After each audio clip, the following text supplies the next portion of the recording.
Hello po, isang magandang araw po sa ating lahat and kumusta po kayo? Sa lahat po ng mga nandito po ngayon, welcome po sa channel po natin. Dito pinag-uusapan po natin ang iba't ibang klase po ng spiritual. But so far, no, sa ngayon po nasa Cancer po tayo and this is pure tawas, no. And kung sino man pong may nararamdaman ngayon na cancer dyan, no, pwede po kayong manood and pwede po kayong mag-refer sa iba pang video ko. Actually, this is the fourth video or this is the fourth tawas po ng taon na to and meron pa akong previous po last year, no. And so sa lahat po na nandito po ngayon, no, makingal po natin ang ating dasal kasi ito po yung pinaka-importante. And tingnan po natin kung ano po nangyari sa inyo via tarot card and posible po na kung ano po ang pwede po nating igamot. And yes, and yeah, so kung nandito kayo, no, so be with me, no. And Cancer po tayo ngayon. So Cancer, makinig po kayo sa akin and sa dasal. And iisa lang naman po ang Diyos na po natin, no? And although magagamit po ako ng Latin, but we are all universe, no? Sana po dito po sa channel po natin magkaisa po tayo. And hindi lang po dahil nanonood po kayo sa reading ko, but be with me, I want to create a community, lalo na po sa mga mami na kung saan gusto po talaga pong makaahon sa buhay. So be with me, Cancer, no? And yes, and sa ngalan po ng aking mahal na Jesus, mingdangop ako sa kalistanan sa ngatanan, no, Librano, Semanta, Pardo, Jesus, Sanctus, Sanctus, Sanctus, Sanctus, Sanctus, Señor Dios, libera mi, Sanctus de la Puerta, Sanctus Mortales, Señor Dito Dumal, Amen. Libera mi, labos do cielo, valga mi, labos Cristo, bendigala, de Santísima Trinidad, Padre, Espiritualadas, Istafar Helemitia, Domini Jesu Cristo, Salvameno, naway basbasan po kayo ng Diyos Ama, Diyos Anak, ng Espiritu Santo, and ilalak po niya sa inyo po ang inyong kasiyahan sa buhay, na sana basasan po ang lahat po ng hinaing ninyo and pagbigyan po ninyo ang inyong hiling. Ito yung inayan ko sa iyong anak na si Jesus, Jesu Cristo, sa magitan din po na aking mahal na ina. Maraming salamat po and on behalf sa aking mga kaibigan, makita at saka hindi makita, ano, naway basbasan po niya tayong lahat sa magitan po ng pangalan ng Ama, Yahweh, hey, Pab, hey. Alright, Cancer, no? Kumusta po kayo? So, ang Cancer is water element, no? Kumusta po kayo sa ngayon? So, this is tawas, June 22 hanggang July 22. Cancer po. June 22, yeah, hanggang July 22.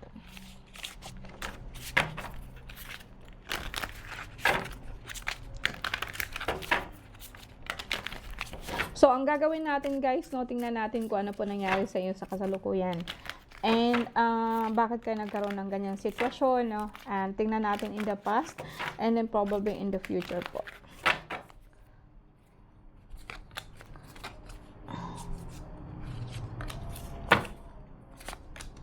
So, ito yung pure tawas po. Tingnan lang po natin kung ano po nangyari sa inyo physically, emotionally, and spiritually. So,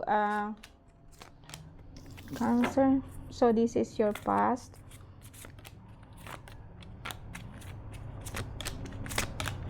Ganito na po tayo, guys, para isa na lang po ang ating ano. And here.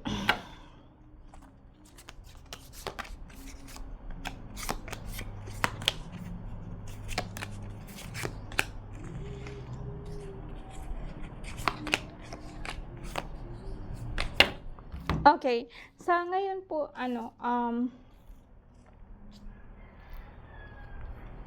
so, ang sentro po ng card ninyo is like may problema ho kayo sa inyong lower back, ano, lower back, likod, masakit po ang ulo lagi, nahihilo. And dahil po ito sa bato, no, ito po yung bato. Actually, masasabi kong meron hong bato ang atay ninyo. Pwede sabihin po natin sa gallstone or pwede pong namaga po ang liver ninyo. Pero hindi siya ganun kalala, guys, no. And sa ngayon kasi like may nakita lang po ako dito na actually isang entity, isang kapre, and kuminsan may problema ka sa pangangate. So, isang kapre, pwedeng sabihin po natin na at saka isang tikbalang, no. So, ito'y puro elemental lang, but on behind, sa likod po nito, isang babae po actually nagalit sa iyo. Tingnan natin kung bakit, no. And now, but other than that, Pisces actually Cancer, no. Cancer, no. Dito sa harap po para di ko malimutan, no. So, ang Cancer po kasi sa ngayon, pero other than that, you are okay, no. May nakita po ako dito na Kaya ka po kuminsan talaga po is like nahihilo, biglaan, pero nawawala naman dahil po ito sa kapre, no? So, pwede ko naman siyang kunin and at saka itong babae naman po is like, pwedeng sabihin po natin na ikaw to, or something, ikaw to na parang, kumbaga sa akin, ikaw yung, Cancer, yung ikaw yung bagang yung breadwinner na tinatawag, no? And kuminsan po talaga is nagagalit ka na, no? And well, this is conscious. Your conscious actually is Queen of Stones. So, actually, itong babaeng to is, or ikaw po to na i-embody mo yung parang ikaw na lahat, no? And minsan parang pagod na pagod ka na, minsan talaga pong masakit ang ulo mo. Pwedeng nagagalit ka sa pamilya mo kasi nga hindi ho sila natulong. Pero other than that actually is merong sorry Cancer ha. Although, kahit anong gawin ko, I tried po talaga po na i-embody po ang energy po nyo na ikaw lang, no? Para hindi po natin i-blame po yung iba. But, so far kasi, is just like, pwedeng sabihin na ikaw to, and to bounce, kailangan mong magdesisyon, no? And, may nakita din po ako dito na parang, parang may pipirmahan ka po na mga, hindi mga, kundi kaso, pero hindi naman siya ganun kagrabe, no? In fact, hindi siya ganun kalala, no? As I said, no? And ito yung siguro mga daily na problema lang po, pero hindi naman, as I said, no, hindi siya ganun kagrabe. So, may nakita ako na kuminsan talaga po may butlig-butlig ka, or sabihin po natin pangangati, mostly sa baba, sa paa. Dito sa may ninyo, yung legs baga natin, no. Hindi yung legs sa paa, kundi dito sa baba, no. Itong dito sa taas legs, or hita siya, di ba? Pero dito sa atua ba, kung sa Bisaya pa, bagtak ba? Ang bagtak niyo murag na ikatol, no. Or sabihin natin na ang binti mo parang nangangati po siya, and kuminsan po talaga is masakit, no, dahil po yun dito po, no, sa dala po ng natin, nilalang po na hindi nakikita, no, or sabihin po natin na alam mo ba parang tinutusok-tusok niya, pero hindi naman ho ikaw diabetic, no. So probably mga lang to, mga elemental lang. So, in the past mo, actually is okay. As I said, no, maganda ang card ngayon ng Cancer. Which is actually parang etong actually babae na sinasabi ko, kaya sabihin po natin ikaw to, pero most probably is to sa kapitbahay mo lang, malapit lang sa'yo, no. And as I said, pamilya mo lang to, mag-asawa sila, no. Pamilya mo lang, lalo na yung lalaki, pamilya mo yung lalaki, no. So sa akin, wala akong nakikita dito. Ace of Arrow, parang sinabi mo na parang nung nakaraan is like, pwedeng sabihin po natin na mo sila, ikakaso mo sila, no? Pero more on, hindi naman mangyayari po. Walang kasuhan na mangyayari dito, no? As I said, daily problems lang po siguro ito, Cancer, no? Okay, dito, tingnan natin in the future.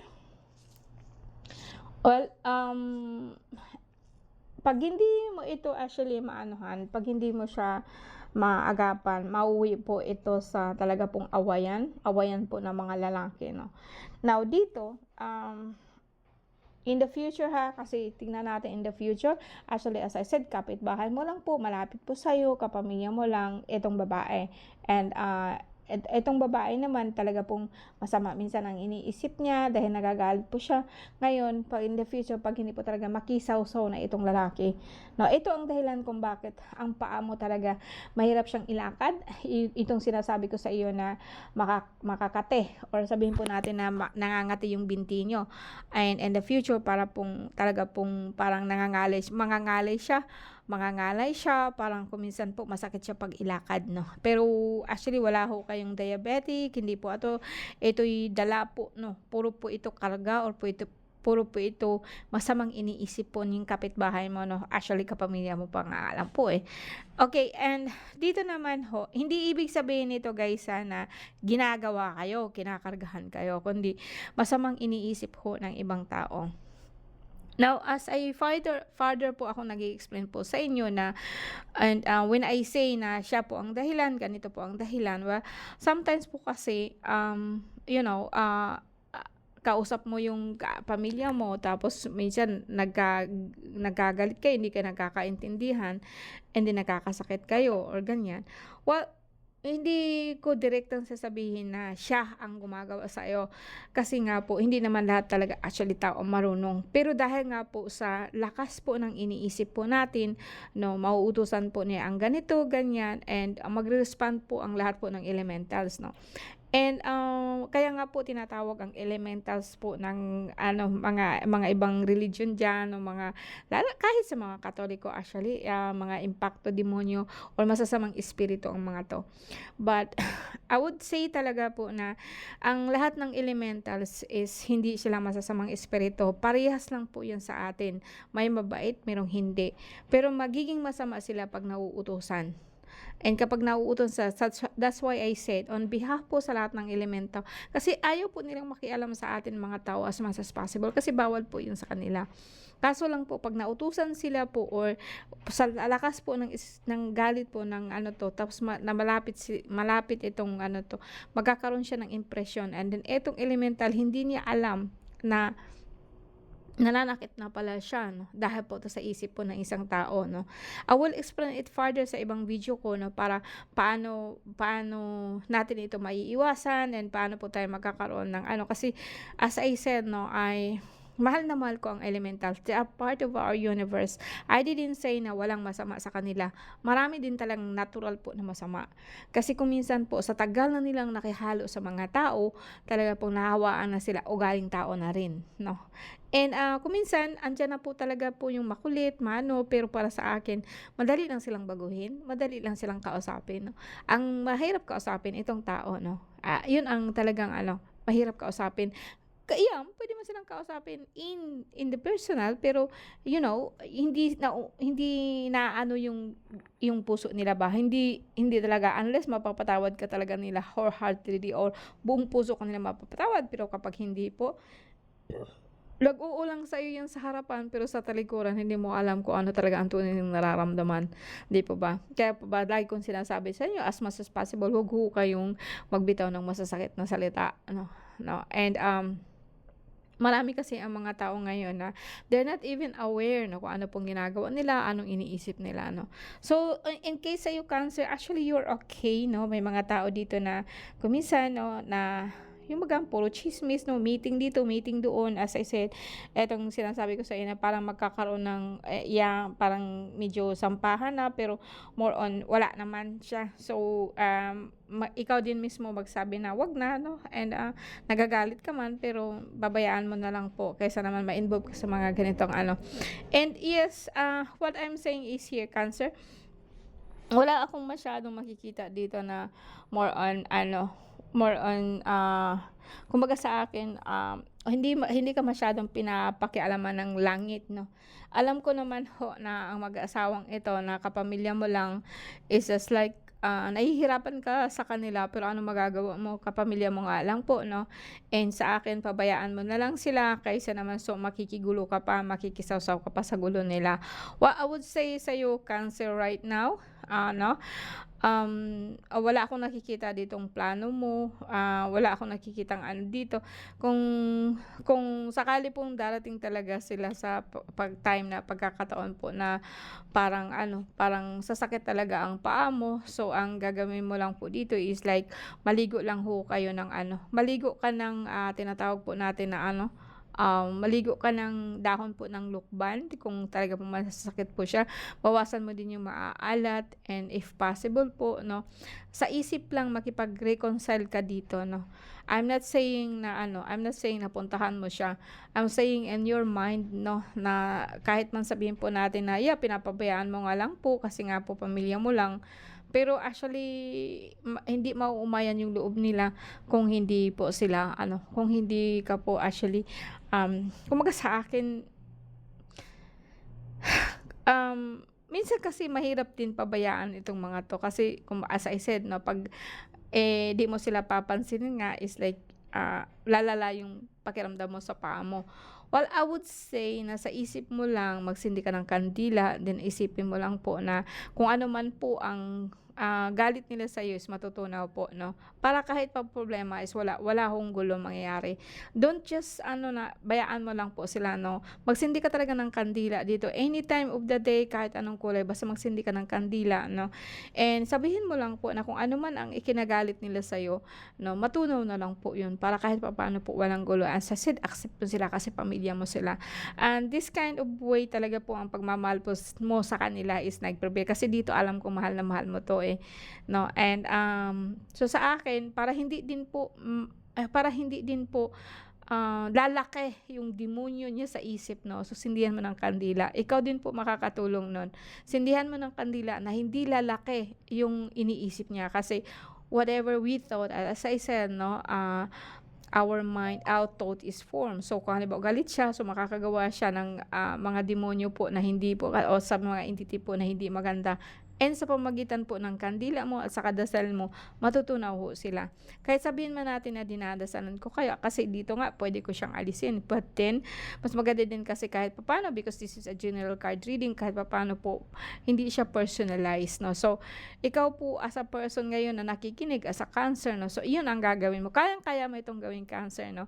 Like, magsindi ka lang ho ng kandila, tapos tunawin mo lang po, isipin mo lang po na yung lahat ng galit nila is matutunaw, and sa pamagitan po ng kandila, din sa pamagitan din po ng mahal na ama at saka mahal na ina, na para hindi nalalaki yung galit nila. Okay, and that's it guys. Thank you very much for watching. Maraming salamat po sa inyo, Cancer. See you again next time po. Bye!